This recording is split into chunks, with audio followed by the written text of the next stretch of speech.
Today we are waterproofing a deck using Flex Seal. Now you guys had probably seen this on TV, Flex Seal.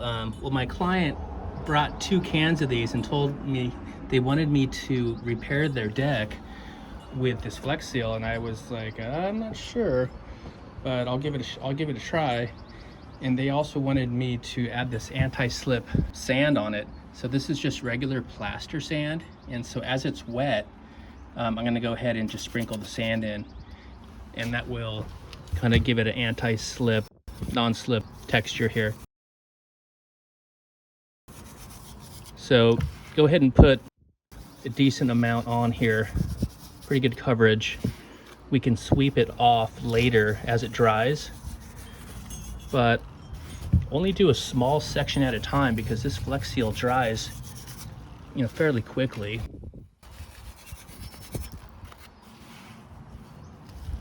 Okay, I got pretty good coverage. I put 2 coats of the Flex Seal over this patch. Any cracks, any spots where the wood was exposed. So basically what we're gonna do, just dip it in. It's really, really thick and sticky, not like regular paint. Let's go ahead and we're just gonna go right up to the edge where I left off. And we want to do it in about 1-foot sections because you want the sand to stick while it's still nice and wet. And today is nice and overcast, so we're not going to worry about it drying too quickly.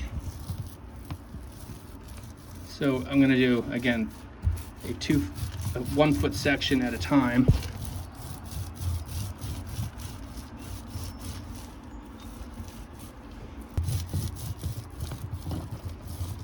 Okay, let's keep on working our way down.